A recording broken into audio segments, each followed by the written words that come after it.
Why do they not want you to see what's going on now? This isn't just another crypto bull run. Yes, this is the global reset, and you can see it. Treasuries are being re-engineered, tokenized, bridged, and put into a new system for the first time in history. But here's the catch. People in power who laughed at crypto in 2018 are now rebuilding it, but they're doing it all behind closed doors.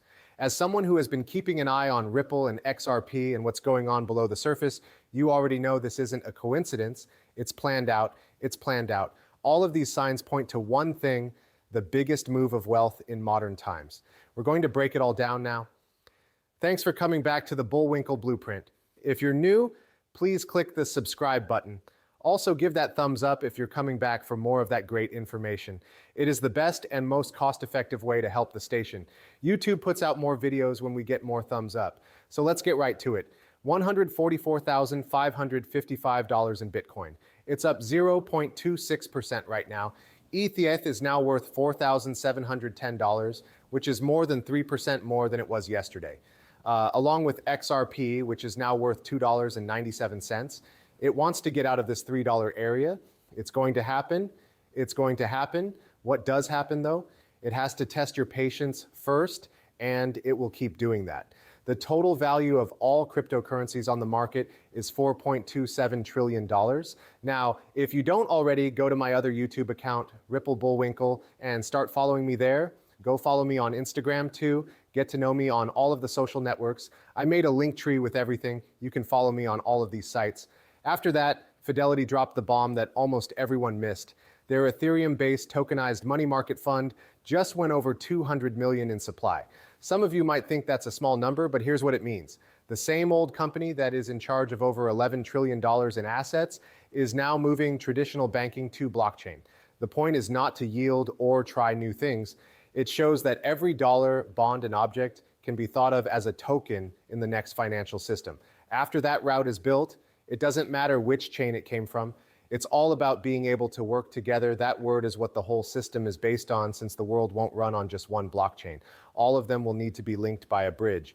In that case, Ripple and the XRP system are very important. Ripple is building the bridge while Fidelity builds the tracks.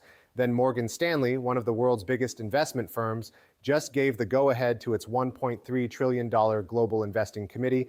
Now, they tell all of their clients to put between 2% and 4% of their money into crypto. They've even given Bitcoin the name digital gold. But let's look into this more and think about it more.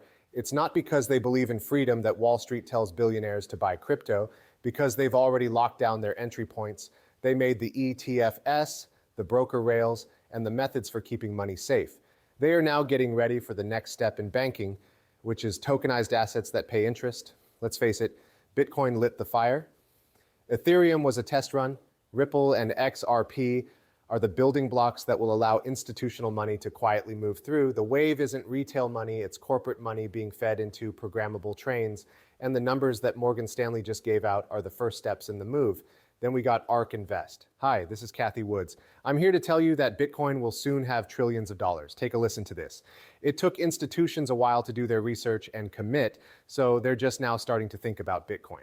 The SEC gave Bitcoin the great green light with the approval of the spot Bitcoin ETF in January of last year.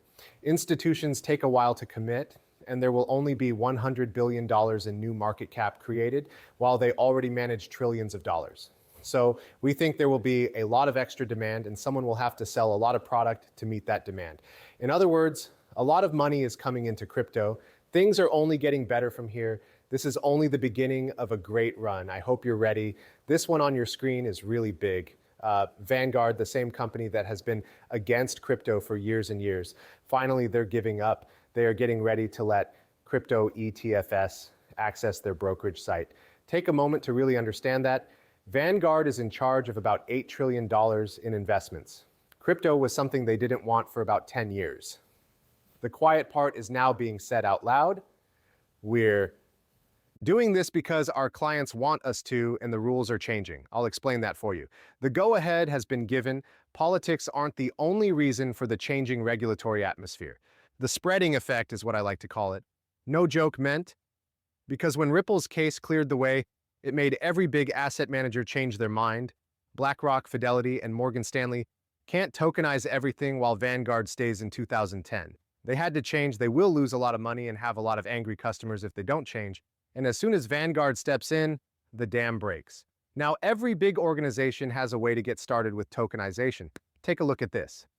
The value of US spot Bitcoin ETFs has now reached over $169 billion.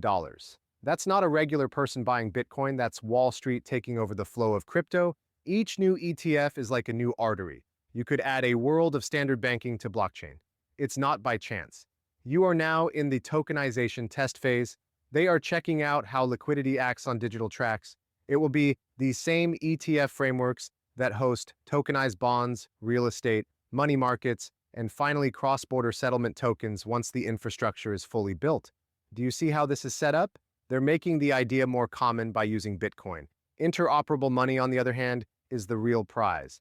And guess who built the structure for that years ago? Ripple did it. It's been beaten by no one else. So, while everyone is looking at the price of XRP, Ripple quietly became the model for the trillion-dollar tokenized market. Then Nate put this out there. It's now going in a circle. The BlackRock iShares Bitcoin ETF trades under the ticker symbol IBIT, about to go over 100 billion in assets under control. Take a look at that.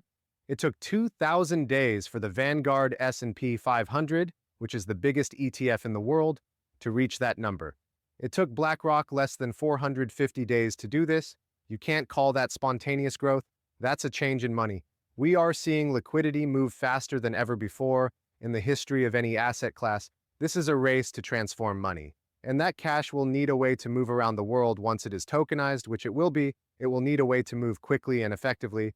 XRP is about to have its big moment because you can't make a trillion-dollar tokenized system without an emotion layer that works with other systems.